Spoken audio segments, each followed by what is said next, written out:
Jemaat yang dikasihi Tuhan, bersyukur sekali dapat berjumpa dengan Bapak, Ibu, Saudara, Saudari dalam acara renungan singkat hari ini.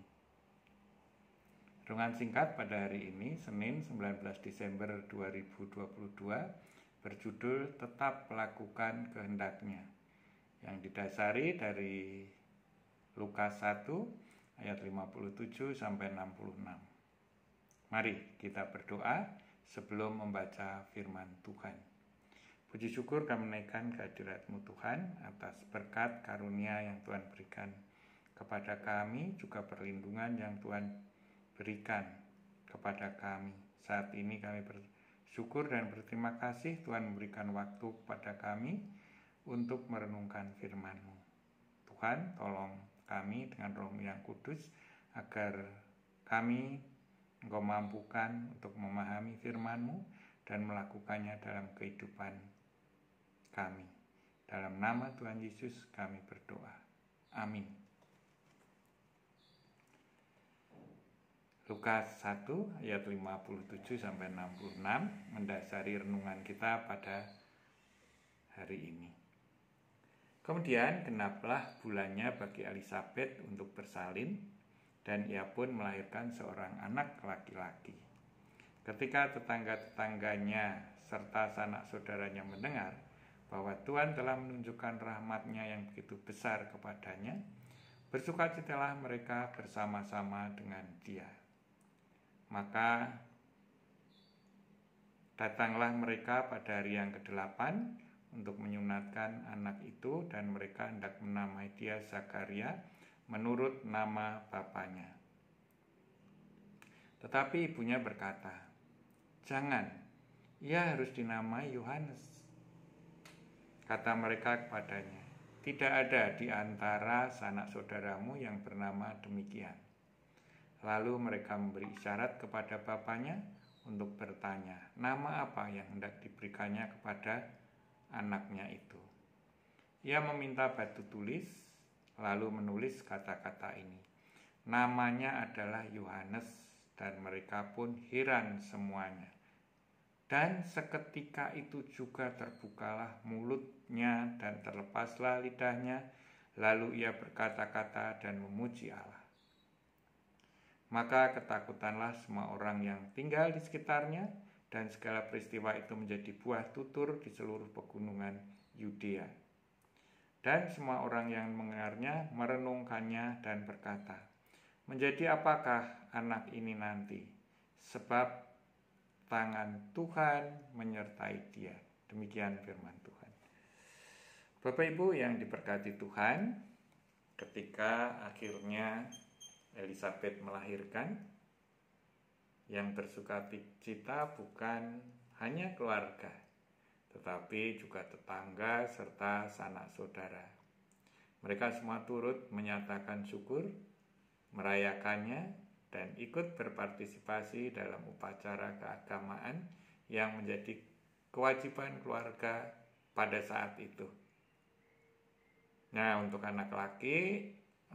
anak laki-laki, maka pada hari ke-8 keluarga harus menyunatkan. Dan pada saat itu juga anak ini akan diberi nama. Kesukacitaan yang dialami bukan semata untuk merayakan kelahiran putra Zakaria dan Elisabet juga. Namun mereka juga bersukacita karena peristiwa itu menyatakan betapa besar kuasa dan rahmat Tuhan kepada Zakaria dan Elisabet yang diberi keturunan di usia lanjutnya. Dan mereka juga bersyukur atas dibukakannya Zakaria dari kebisuan. Bapak Ibu yang diberkati Tuhan, masalah muncul ketika mereka hendak memberi nama si bayi. Menurut tradisi yang berlaku saat itu, nama bayi laki-laki harus sama dengan nama ayahnya. Namun, kali ini Elisabet dan Zakaria tidak mengikuti tradisi. Zakaria dan Elisabet memberi nama anak itu Yohanes sesuai pesan malaikat padanya. Ya, hal ini diungkapkan pada ayat sebelumnya ya. Pada ayat 20.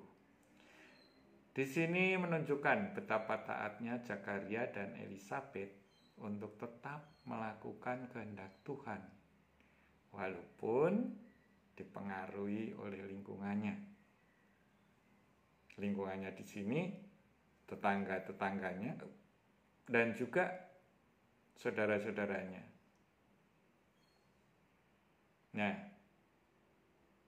setelah Yohanes menuliskan nama anaknya di batu tulis, seketika itu juga suara Zakaria dipulihkan kembali oleh Tuhan. Ia dilepaskan dari belenggu kebisuan. Pengakuan Zakaria terhadap kepastian nama Yohanes bagi bayinya merupakan bentuk ketaatan Zakaria dan Elisabet untuk melakukan kehendak Allah.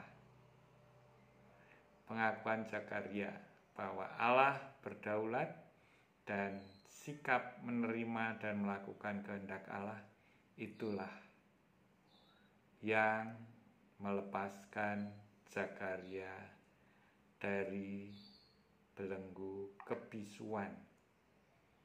Allah membukakan mulut dan membebaskan dirinya dari kebisuan sementaranya.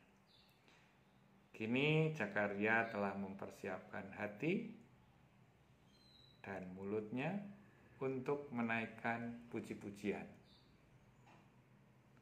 Jemaat yang dikasihi Tuhan, keluarga Zakaria telah memberikan teladan kepada kita untuk taat melakukan kehendak Tuhan dengan sukacita dan penuh pengharapan pada Tuhan. Bagaimana dengan kita?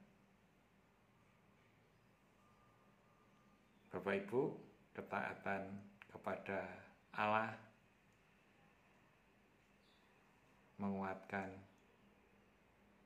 iman kita, ketaatan kepada Allah membawa Zakaria dilepaskan dari belenggu kebisuan.